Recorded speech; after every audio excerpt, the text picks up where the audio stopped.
Assalamualaikum warahmatullahi wabarakatuh. Yang terhormat Bapak Suherdi, SPD, SHMM, selaku dosen pengampu mata kuliah prosedur dan metode kerja. Izinkan saya memperkenalkan diri. Nama saya Sultan Salahuddin Ayyubi dengan NIM 17124222002 dari Prodi Administrasi Perkantoran Digital Universitas Negeri Jakarta. Di sini saya akan menjelaskan SOP kebijakan keamanan data.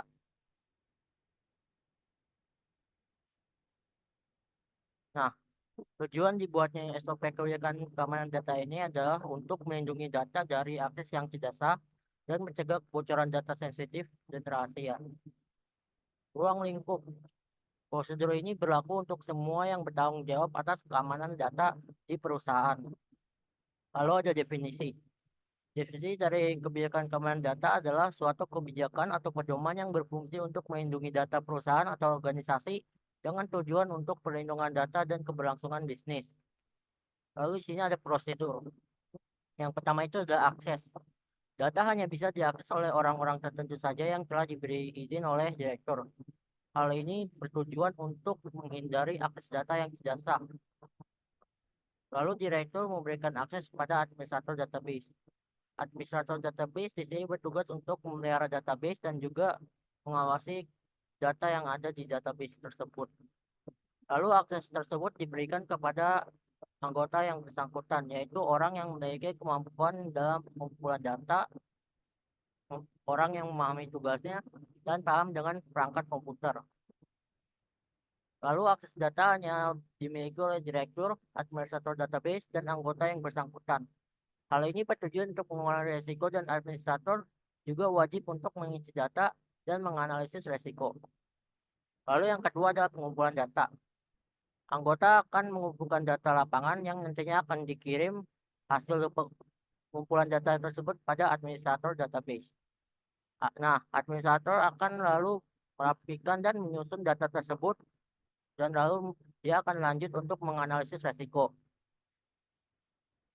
Lalu yang ketiga adalah analisis resiko. Administrator mengidentifikasi kemungkinan terjadinya risiko dengan tujuan untuk menghindari ancaman terkait dengan data yang disimpan. Administrator lalu melaporkan hasil tersebut kepada direktur, lalu direktur akan mengembalikannya dan meminta agar data ini dimasukkan ke dalam database. Dan jika masih kurang atau ada kesalahan, maka data tersebut akan dikembalikan pada administrator untuk diperbaiki lagi. Lalu setelah dimasukkan ke dalam database, administrator menugaskan anggota untuk mendokumentasikan hasilnya dan anggota yang bersangkutan dilarang untuk menyambungkan USB, HP, ataupun penyimpanan data lainnya ke dalam PC perusahaan. Hal ini demi menghindari kerusakan data dan akses yang tidak sah. Hal tersebut juga berlaku pada seluruh karyawan yang ada di perusahaan tersebut. Lalu di sini ada flowchart prosedur SOP kebijakan keamanan data. Ini dimulai dari akses data yang hanya dimiliki oleh direktur. Lalu direktur memberikan akses tersebut kepada administrasi database dan lalu administrasi database akan memberikannya kepada anggota yang bersangkutan. Kegiatan tersebut akan memakan waktu sekitar 1 hari. Lalu setelah itu akses data yang hanya akan dimiliki administrator database dan juga anggota dan direktur, administrator database akan menganalisis risiko dan juga mengisi data yang akan dimasukkan.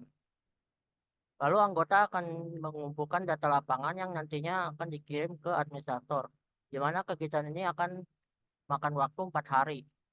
Lalu setelah data tersebut didapatkan, lalu dikembalikan kepada administrator, administrator akan merapikan dan menyusun data tersebut dan lanjut untuk menganalisis resiko, di mana hal ini akan memakan waktu 3 hari. Lalu administrator akan mengidentifikasi kemungkinan terjadinya resiko, di mana kegiatan ini akan memakan waktu 2 hari. Setelah itu, administrasi akan melaporkan hasilnya kepada direktur. Lalu direktur akan mengembalikannya dan minta agar data ini masukkan ke dalam database. Dan jika masih ada kekurangan atau kesalahan, maka akan dikembalikan untuk diperbaiki. Dan kegiatan ini memakan waktu 1 hari. Setelah itu, Setelah dimasukkan ke dalam database, administrator menugaskan anggota untuk mendokumentasikan hasilnya. Dan anggota sekaligus karyawan yang bekerja di perusahaan dilarang untuk menyambungkan USB, HP, ataupun penyimpanan data lainnya ke dalam PC perusahaan demi menghindari kerusakan dan akses data yang tidak sah, di mana proses tersebut akan memakan waktu 2 hari. Baiklah, mungkin sekian presentasi dari SOP kebijakan keamanan data yang bisa saya berikan. Apabila ada kesalahan kata, sebesar-besarnya saya mohon maaf. Wassalamualaikum warahmatullahi wabarakatuh.